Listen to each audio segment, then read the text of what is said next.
बिस्मिल्लाहिर्रहमानिर्रहीम। Welcome to bio with Afreen.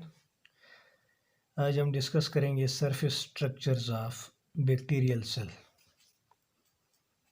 Surface structures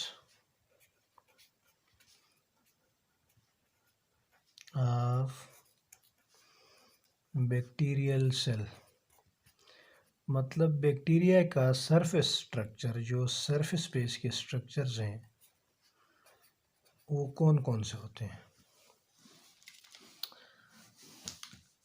सबसे पहले ये तो डायग्राम ड्रा करके देखते हैं।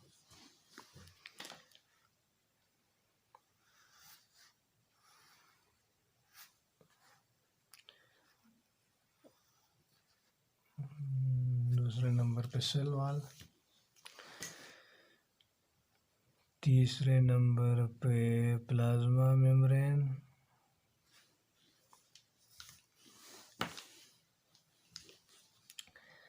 सबसे आउटर जो लेयर है उसको ग्लाइकोकेलिक्स, सेकंड को सेल वॉल और थर्ड लेयर जो है ये प्लाज्मा मेम्ब्रेन है। अच्छा जी, इसकी सेल वॉल से इस तरह की एक्सटेंशंस होती हैं, इनको हम कहते हैं फ्लैजेला। फ्लैजेला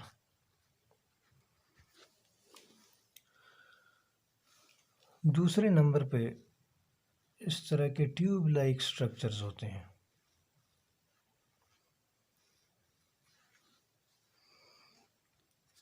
जिन्हें पिल्लाई कहा जाता है। और तीसरे नंबर पे इस तरह के छोटे छोटे स्ट्रक्चर्स पाए जाते हैं,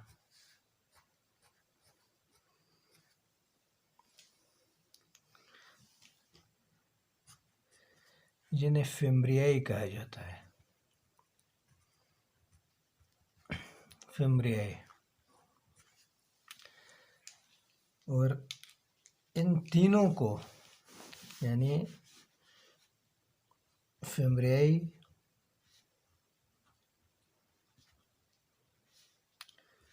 पिलाई और फ्लैजेला, इन तीनों को हम कलेक्टिवली क्या कहते हैं? Surface structures. Surface structures.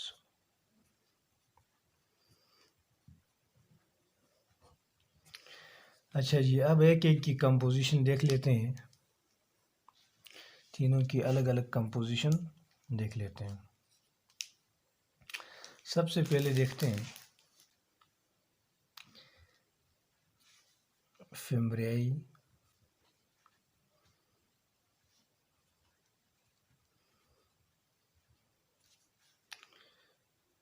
और साथ में कंपैरिजन में देख लेते हैं पिलाई को।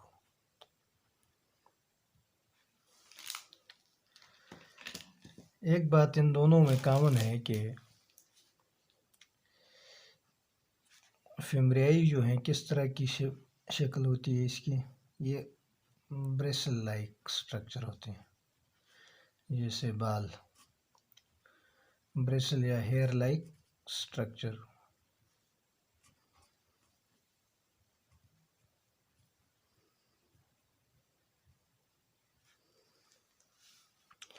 और पिलाई जो होते हैं ये ट्यूबुलर होते हैं।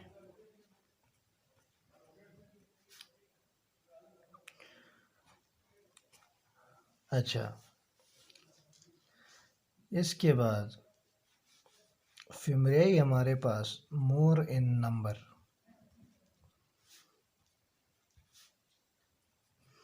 मतलब तादाद में ज़्यादा होते हैं ये, और पिलाई जो हैं ये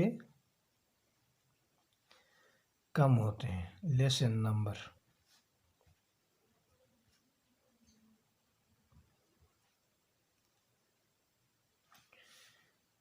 अच्छा, और ये दोनों जो हैं, एक पॉइंट याद रखें कि इनमें जो दोनों, ये फिमरियाई भी पिलियन प्रोटीन से बना हुआ होता है, कंपोज्ड ऑफ पिलियन प्रोटीन, और पिलाई भी पिलियन प्रोटीन से मिलकर बना होता है।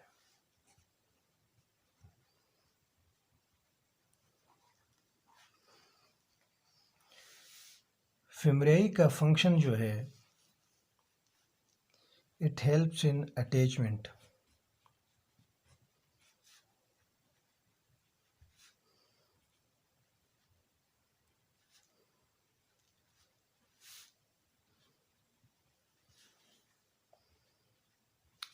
टू द सबस्ट्रेटम, मतलब किसी भी चीज़ पे बैक्टीरिया के अटैच होने में मदद देता है।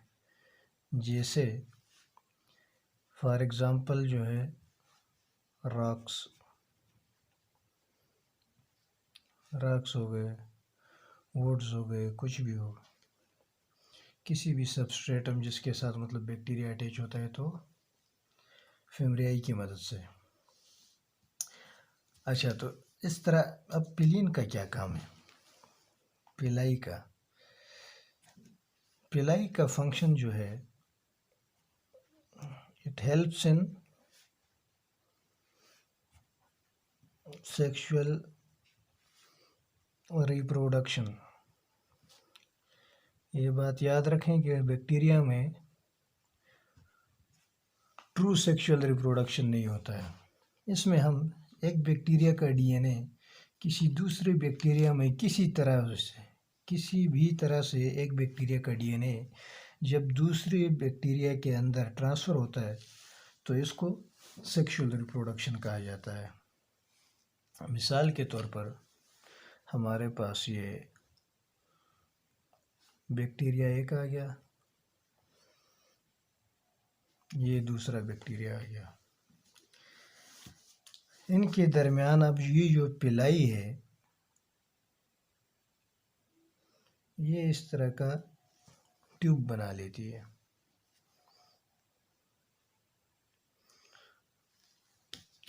और इस ट्यूब के ज़रिए से हमने पढ़ा था कि बैक्टीरिया के अंदर दो तरह का डीएनए होता है, एक एक्स्ट्रा क्रोमोसोमल डीएनए होता है और एक क्रोमोसोमल। तो जो एक्स्ट्रा क्रोमोसोमल डीएनए होता है उसको हम प्लाज्मिड कहते हैं। ये भी डबल स्ट्रैंडेड सर्कुलर डीएनए होता है। ये क्या करता है, इसका ये जो एक स्ट्रैंड है ये यहाँ से यहाँ आ जाता है, इस तरह से ये भी अपने लिए एक और स्ट्रैंड बना लेता है फिर, और इधर जो बाकी रहता है वो भी अपने लिए दूसरा स्ट्रैंड बना लेता है। अब इस तरीक़ेकार को, इस प्रोसेस को जो है कंजुगेशन कहा जाता है। क्या कहा जाता है? Sexual reproduction conjugation. इसको हम, इस प्रोसेस को कंजुगेशन कहते हैं। और ये जो ट्यूब बनती है इसको पाइलस कहा जाता है। क्या कहा जाता है? पाइलस कहा जाता है। बैक्टीरिया में जो सेक्सुअल रिप्रोडक्शन होती है वो कंजुगेशन के ज़रिए से होती है। अच्छा, बाकी ट्रांसडक्शन और ट्रांसफॉर्मेशन भी होती है, लेकिन ये पिलाई जो है ये हेल्प किस में करता है? सेक्सुअल रिप्रोडक्शन कंजुगेशन में हेल्प करता है। और पिलाई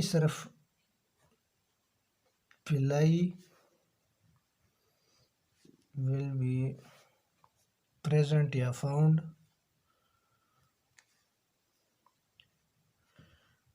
only in the bacteria।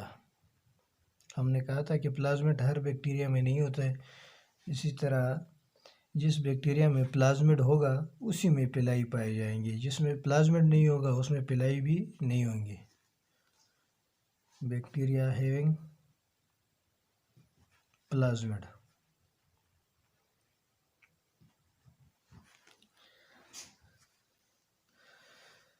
अच्छा, तो पिलाई और फिमरेई हमने डिस्कस कर लिया। अब डिस्कस करते हैं फ्लैजेला को। फ्लैजेला फ्लैजेला क्या है? सबसे पहले इसकी कंपोजिशन देख लेते हैं। अच्छा, it is made up of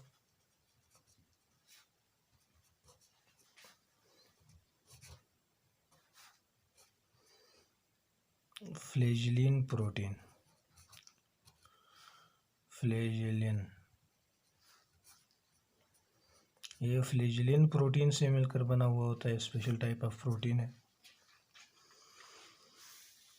अच्छा, अब इसका काम क्या है? इसका फंक्शन जो है,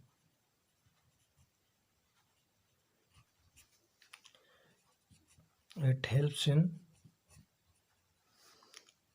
मोटिलिटी। ये मोटिलिटी में बैक्टीरिया को हेल्प करता है। अब अगर हम देखते हैं कि हमारे पास कौन कौन से बैक्टीरिया हैं जो कि जिनमें फ्लैजेला नहीं हो सकता, तो देख लेते हैं कि सबसे पहले हमारे पास आता है एक साइनोबैक्टीरिया।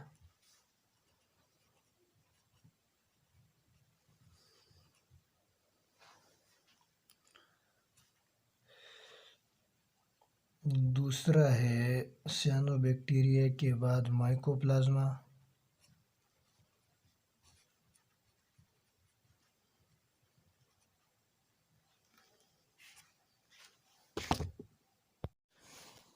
और कोकस। इनमें जो है बैक्टीरिया, इनमें फ्लैजेला प्रेजेंट नहीं होता है या नहीं पाया जाता है। Flagella is not found. अगर क्वेश्चन आता है कि किस बैक्टीरिया में फ्लैजेला नहीं पाया जाता है, तो आपके पास एग्जांपल्स क्या होंगे? कोकस, साइनोबैक्टीरिया और माइकोप्लाज्मा। अच्छा, अब इसकी बेस पे थोड़ा देख लेते हैं कि फ्लैजेला को कितने उसमें क्लासिफाई किया जाता है। सबसे पहले हमारे पास आ जाता है बैक्टीरिया जिसमें एक फ्लैजेला हो।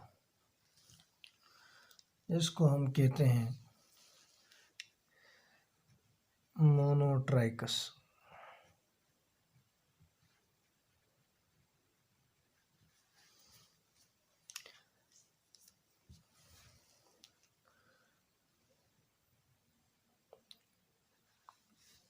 और एक बैक्टीरिया जिसमें दोनों साइड से फ्लैजेला मौजूद हो, तो उसको कहा जाता है एम्फीट्राइकस।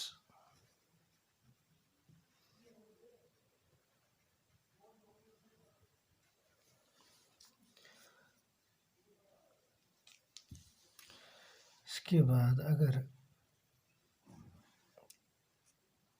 चारों तरफ फ्लैजेला मौजूद हो, चारों तरफ फ्लैजेला मौजूद हो, तो उसको क्या कहा जाएगा? पेरीट्राइकस।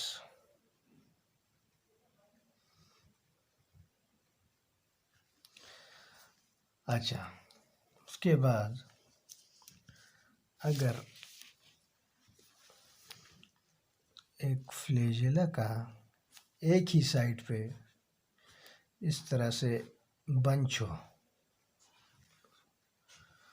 फ्लैजेला का एक ही साइड से अगर बंच हो, तो उसको कहते हैं सेफेलोट्राइकस।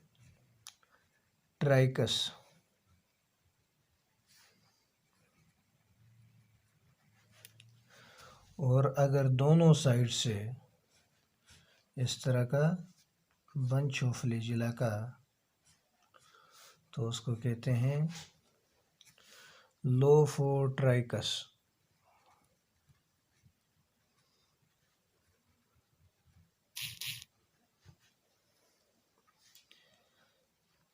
और जिसमें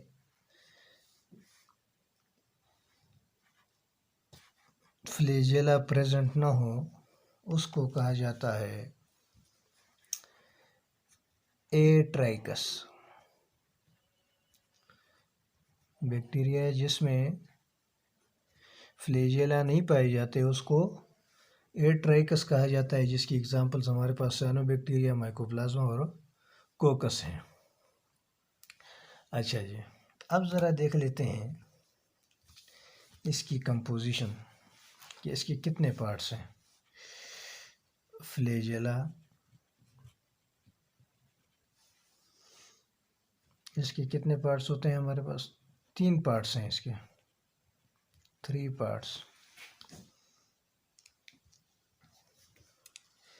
ये कुछ इस तरह के होते हैं।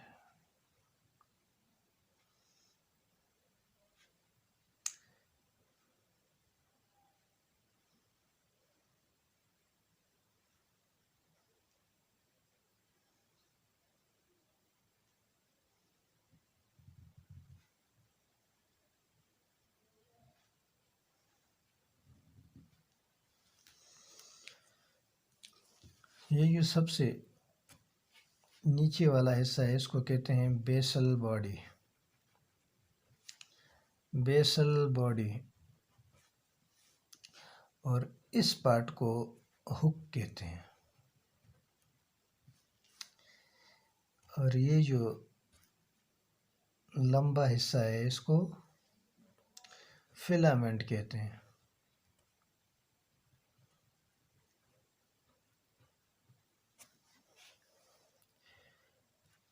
और सबसे लॉन्गेस्ट पार्ट फ्लैजेला का, सबसे लॉन्गेस्ट पार्ट जो है ये फिलामेंट होता है, longest part.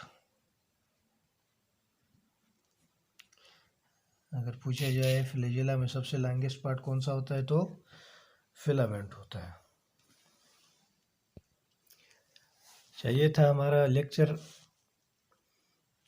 Surface structure of bacteria के बारे में। उम्मीद है समझ आई होगी आप सबको। थैंक्स, अल्लाह हाफिज़।